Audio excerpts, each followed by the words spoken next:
Hi, are you doing anything right now? I have a tip for you about an interesting saw from Triton that I think you will find useful. I almost feel like an ambassador for this brand because I've handled so many of their products and most of them were solid that I feel like the biggest expert on this brand, at least here in the Czech Republic. And that's why I was curious about this Mitre saw. And by the way, also because I saw the exact same saw, just with a slightly smaller blade, under another, even more renowned brand, and I thought that the manufacturer from whom both these brands get the saw must be quite reputable. Already in the pictures, and while studying the technical specifications, three things caught my attention. First of all, what is obviously noticeable at first glance is the guidance of the radial movement. Two guide rods, which is a common solution, but they are usually fixed with the cutting unit, and when it moves they retract back behind the saw, which is not very advantageous. Recently this solution has been appearing more and more often, whether with two or more rods that are fixed forward and along which the unit moves. The second thing that really caught my attention, even in the picture, is the motor. Very interesting. Its position relative to the blade is at a 45 degrees angle. This has the advantage that you can tilt the blade to either side while cutting. If you have a saw with a perpendicular motor, it usually tilts to only one side. There are other solutions as well, but this solution is very compact and, most importantly, functional. Thanks to its versatility, this saw allows you to make virtually all types of cuts, meaning both mitre and bevel cuts, as well as compound cuts, where you set both the mitre and bevel angles and cut in either direction. This saw is therefore indeed very versatile, and everyone can find their favorite position extremely easily. That means some people prefer to cut with their left hand, some with their right hand, some like to hold the workpiece on the right, others on the left. And this is what the saw definitely allows. So I think it is so very user-friendly that it simply adapts to you. And the third thing that caught my attention is the weight, which is over 20 kilograms, which seems quite a lot for such a large saw. And I'm the type who prefers heavier things because they inspire confidence in me. Naturally, if you need a saw that you want to carry around constantly, get a smaller one with a small blade and low weight. This is a medium-sized saw, which means a medium blade. With a diameter somewhere around 250 mm, the smallest category, they usually have blades of 216 mm, and then the largest category, which are already huge saws, usually have blades over 300 mm. So this is the core, and for most things that an average, not just a DIY professional does in their practice, this saw is absolutely sufficient and the cut is perfect.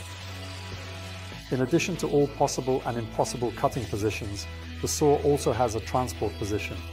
You move the blade back, lock it against movement, then tilt the saw all the way down and secure it against lifting. You can then use the handle to relatively easily carry the saw. During transport, you will definitely appreciate another small feature, which is the space for winding the cable. When you want to unwind it, you don't have to do it laboriously. You just need to tilt it like this and place it down here. And then there are things that pleasantly surprised me only after the first use or after some time of operation. And what pleased me the most was the dust extraction. The saw comes from the factory with a large tunnel for sawdust extraction. However, unfortunately, less than half of the sawdust actually goes into that tunnel, which is a shame because a very simple fix would suffice. Temporarily it could be made from cardboard, ideally from some thin rubber gasket. And at that moment the saw extracts or blows away the sawdust probably better than any other Mitre saw I've ever seen. In this case, with this setup, even I am not afraid to use the saw in the workshop because the vast majority of the dust goes either into the bag or into the extractor that I use. Otherwise, I want to point out to you that there is a relatively large diameter here, specifically 58 mm, and it is actually a standard that you will find in workshop industrial vacuum cleaners. So a regular vacuum cleaner nozzle will not fit, and I solve it by using my regular vacuum hose and an extra or extension one from Rockler, which is very effective. I connect the two hoses with regular connectors, and on both ends I have the large ones that fit into the vacuum. This means I put one into the vacuum, the other into the saw, and I start extracting. And of course it's even better than having that bag there because the airstream also carries away the other sawdust that would otherwise go astray. When I said that the dust extraction pleased me the most, it was a bit of an exaggeration because of course the first thing you care about with a Mitre saw is accuracy. So the accuracy also pleased me because it cuts very precisely without any adjustments. Speaking of accuracy, I must also mention the laser. I personally don't use the laser very often, but this one is really well designed. In the past, the saws I had usually had the lasers under the blade and it wasn't quite right. This one actually works on a similar principle as the white diodes used by some brands today. And then the blade casts a shadow on the workpiece and you use that to determine the cutting line. So here it's something similar, except that instead of a white diode, there's a red one, and you actually project the laser through the blade. Since the blade can tilt to both sides, both stop rulers must indeed be adjustable to the right and left, which they are. Additionally, the raised part can be easily removed using quick release eccentrics. And the lower parts of the stop ruler have holes in them, allowing you to attach your own custom stops. For instance, when you need to make a cut and want the backside to be as perfect as possible, you can place your own custom insert there, which you can cut through with the blade, ensuring a clean cut even on the backside. Otherwise, of course, you can influence the quality of the cut by choosing the right blade. The one used here is completely standard, has 60 teeth, cuts nicely, but it's not the blade for the cleanest cuts. It's a universal blade that will suit you in most cases, but if you want some extra clean cuts, I recommend getting another one that is simply more suitable for that. The stated maximum cutting capacity doesn't look very flattering at first glance, but that's because it refers to the depth or height of the cut across the full width of the radial movement. With this blade, you can cut through much thicker material, up to 100 mm, but not across the entire width of that range. Of course, the table extensions are included. Here they are such stops on 2 guide rods, so they are quite stable.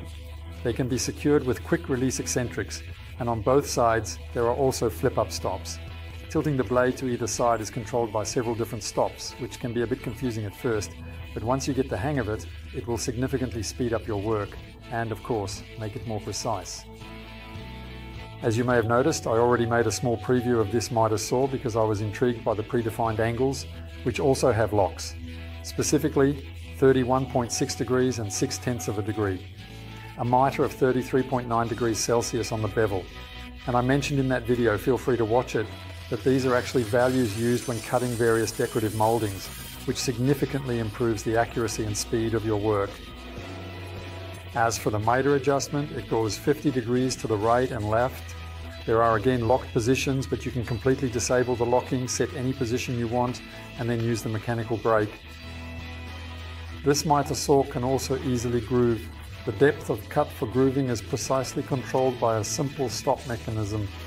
It's quite handy if you want to make a preliminary cut first for the sake of a cleaner cut.